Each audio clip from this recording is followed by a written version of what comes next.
Welcome, friends. Welcome to my channel EduTech Law. Recently, CBIC has issued one circular that if there is any difference between GSTR 2A and GSTR 3B for the input tax credit for the financial years 2017-18 and 2018-19, then how it is to be treated.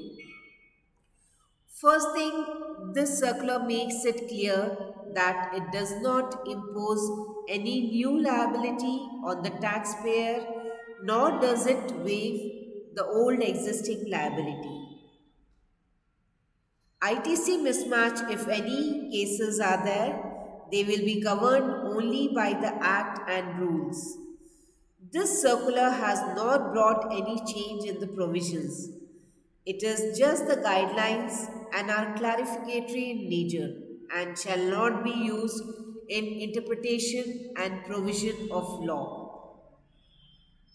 Discrepancies were noticed during scrutiny, audit, or investigation by the tax officers during their proceedings for the ITC mismatch.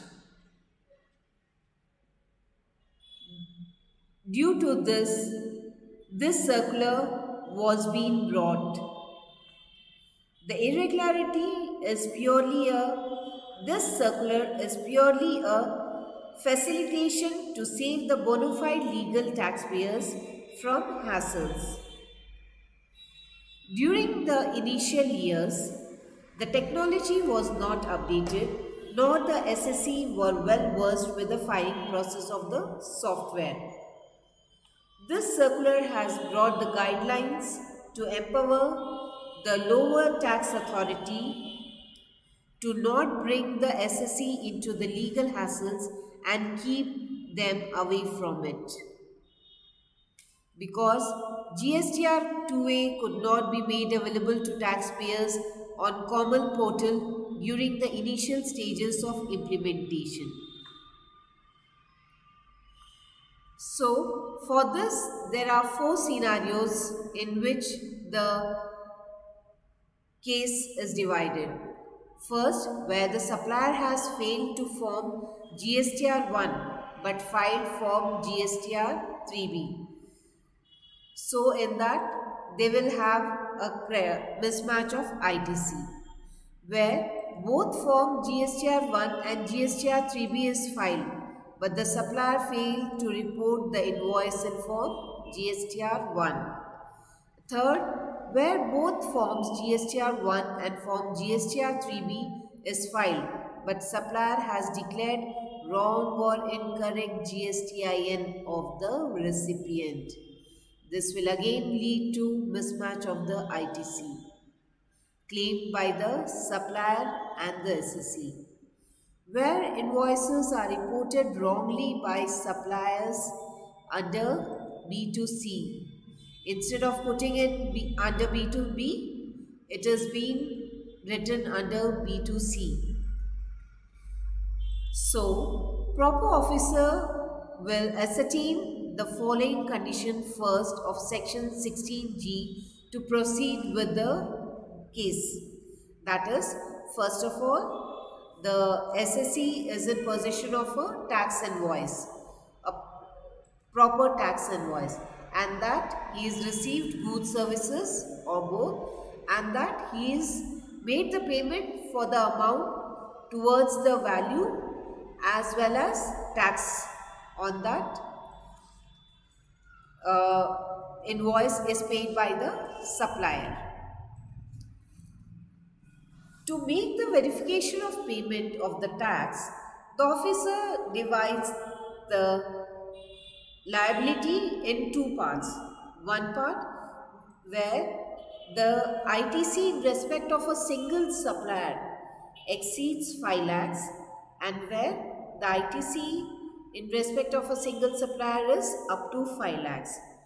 If the ITC exceeds 5 lakh, a certificate of the concerned supplier is taken from the CA or the cost accountant of the supplier, where the CA or cost accountant have to certify that the invoices which are on which the ITC is claimed is included in the GSTR 3B of the supplier and the taxes paid on it. They have to give the certificate with their after generating the UDIN for the same. And where the difference between the ITC in respect of a particular supplier is up to 5 lakhs, a certificate from the concerned supplier can be taken. Next, non-applicability. The aforesaid relaxations shall not be applicable if the GSTR 3B return is filed after the due date of furnishing for the month of September 2018 till March 2019. The due date for furnishing the return of March 2019. Continuously, if it is not filed within the due date, then this circular cannot be applied. If the supplier has not furnished the details of the said supply in his form GSTR 1 till the due date of furnishing form GSTR 1 for the month of March 2019. So, because of this, like the applicability of the circular may not be done. And one more thing, like the applicability is done only on the pending cases. The circular is applicable only on the pending cases and it cannot be applied on the cases on which the decision is made or it is closed. Thank you.